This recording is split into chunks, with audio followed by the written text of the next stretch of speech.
Thanks for staying with us. This is Newsline. I'm Michael Chugani. With me is Mr. Lam Woon Kwong, the Equal Opportunities Commissioner. We're talking about mainlanders in Hong Kong, a very hot issue here now. A lot of hostility going on here towards mainlanders. Mr. Lam, as the Equal Opportunities Commissioner, I'm going to ask you this question. Various political parties have come up with various proposed solutions to this problem. The Democratic Party, and this is the Democratic Party, they believe in democracy and equal rights and human rights, and they're saying do not allow non-Hong Kong pregnant women to give birth in Hong Kong. Is that discrimination? Well, it won't be very helpful to approach it from the discrimination angle. It is a highly complex issue. On the negative side, people are feeling the pressure because they're taking away the maternity beds. But if you look at it from the longer term, on the positive side, these Hong Kong-born babies, they will provide the future strength for our shrinking population. But that would be fairly long term, and people will not be able to see the benefits right away. But as government, for example, they should really present the full picture and never make a better judgment on that. But for the time being, we really got to deal with the immediate problem, that is the shortage of maternity lower the beds. numbers. But then, many people say, eventually the babies born here will help with our population situation. But nobody looks deep into that and says, one of the reasons why the mainland mothers are having babies here is to get identity cards for the babies, but eventually to bring the parents in as well. Then you got to also have an influx of much older people. Well, that doesn't really matter so long as the population gets replenished. Michael, now two persons get married. People coming here also require social services get married. So our birth rate is so low that two persons get married and you only get one child to replace the parents. And in time, we'll be like Japan. Our population will shrink, our economy will shrink, and a lot of economic activity. But there's an argument to be made that the parents who come in eventually through their children have not paid taxes in Hong Kong, and they qualify for welfare. We mustn't see it in such a short-term manner. If you look at other countries with a long history of immigration, United States, Canada, Australia, the skies haven't fallen down in these countries, and actually, if you look at, huge countries, this is a tiny little city. But actually, when people migrate, they don't settle in the Middle West of America. They settle in the big cities on either the East or West Coast. But leaving that aside, the hard fact is that Hong Kong's population needs replenishment in time, but that's the long term. I know people won't care about it at the moment when they are under threat with the maternity beds. So the government's priority must be sort out the beds first, and then talk about the other longer term issues later. Do you agree or do you support the Democratic Party's other proposal that eventually we must amend the Constitution, the basic law? That is a highly complex issue. Do you support that? Which I don't personally have a formed view as yet. As I said earlier on, that could have negative consequences too. And amending a constitution is never a light thing to do. So at the moment, I tend to agree with let's try the other measures first and see if it works. How long can we give the other measures to work? Well, I think you got 40,000 babies being born here every year. If the authorities sit down quickly and work out something workable, then we'll be able to see whether it works within this year, I think. You think a woman who is determined to have her child get a Hong Kong passport is going to be deterred by administrative measures? Well, as long as the lure of a Hong Kong ID card still exists. Shouldn't we be proud of that? But as long as we are attractive to outsiders, I don't think we should see it as totally negatively.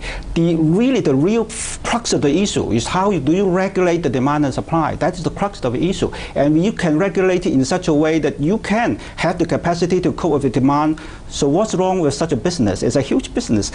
40,000 mothers coming in and they pay on average 150,000 per baby of delivery, not counting the non-hospital costs. But you said earlier, Mr. Lam, is driving up hospital costs for local parents. That's because we don't have the capacity. If we build up the medical capacity, it's a huge business, it's a win-win situation. But to build up that capacity, you need, I agree, you need 10 years because you need land, and we don't have that land. much Is the easy part. Building up the medical personnel, the doctors and nurses is the hard part. That needs 8 to 10 years. I agree. So in the short term, we have no choice but to limit the number of entrances. But in the medium to longer term, we should look at it from a broader angle and see whether it's going to benefit Hong Kong in the longer term by more progressive policy. Tell me this, we had an ad, a hate ad in the paper calling mainlanders locusts. When mainlanders want to come here to drive, the government is starting this plan to let mainlanders drive in Hong Kong. We got 40,000 people going to the internet, Facebook, and say no. And then we talked earlier about discrimination, and last time you were here about discrimination racial against domestic helpers, ethnic minorities. What does that say about our society? No, I don't like that at all. I mean, we have always been proud of our, city being open, being civilized, being liberal, so we mustn't do that. We don't like it. But we understand why this sort of negative sentiment get caught on, so to say. You always have the few people who like to be very negative, but most of the time they don't get hooked on by others. But this time, it really triggered off a pretty wide domestic helpers and so on. There's general prejudice, but not the way that is so visible now, with hate ads in the newspaper and so on.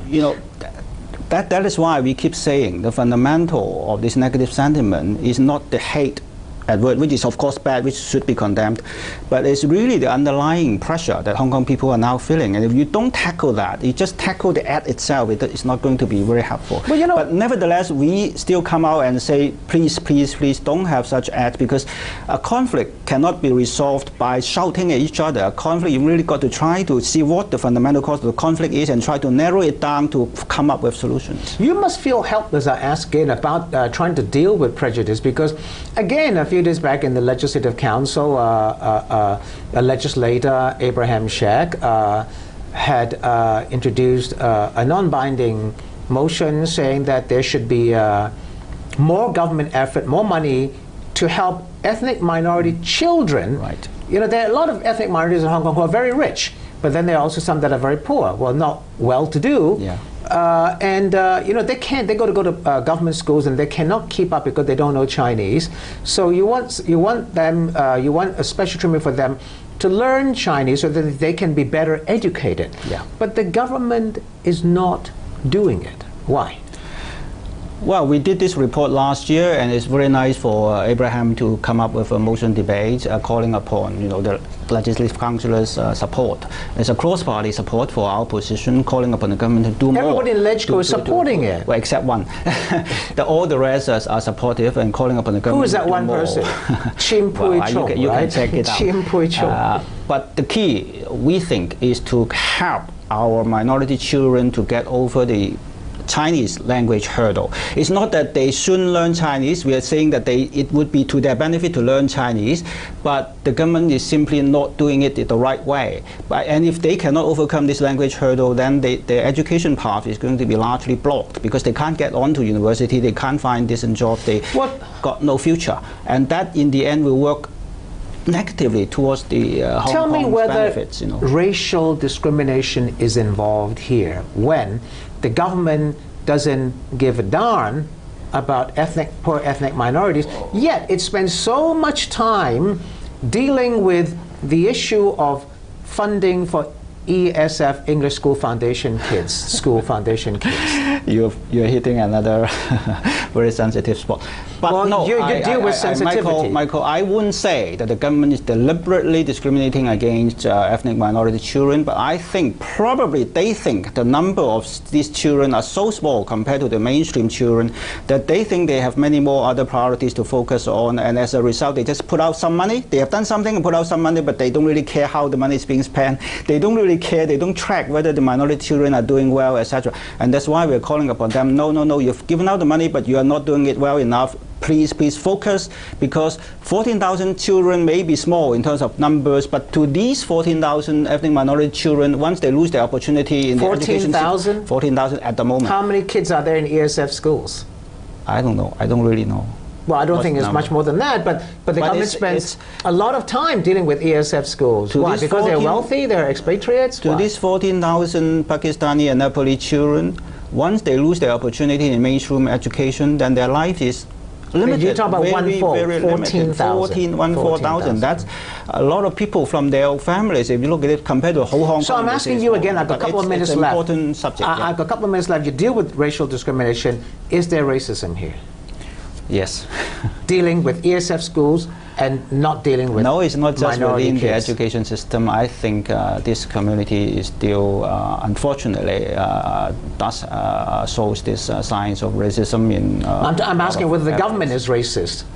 No, I don't think government would be deliberately so, because they have signed the But it's international judged by its conventions. actions. It is judged by its They actions. have been advocating for equality, etc. But I just think they are not paying enough attention. They are not focused. But the government is judged by its actions. If it's not focusing on one group of minorities and focusing overwhelmingly on another group of minorities, isn't that I mean, their failure racism? their failure in supporting these ethnic minority children would not get unnoticed elsewhere in the community. Then people will, of course, over time will think that you are really letting down, although small in number, but it's part of our community. These children are Hong Kong's children. So They were born here. that's why the Commission is now pushing very hard for government to at least do something more, at least to start giving the support from the kindergarten onwards. I've got 30 seconds. Go back to the mainland issue. I ask you once again, do you see, other than administrative measures, do you see a real solution down the road? We will find a solution. We will find the right balance, but we've got to sit down and do it calmly, not to shout at each other. Okay, well, let's hope we don't shout at each other, because that is a very hot issue, as I say. Let's try and be friendly with each other. Let's try and get along, as Rodney King said many years ago. See you next week. Good evening.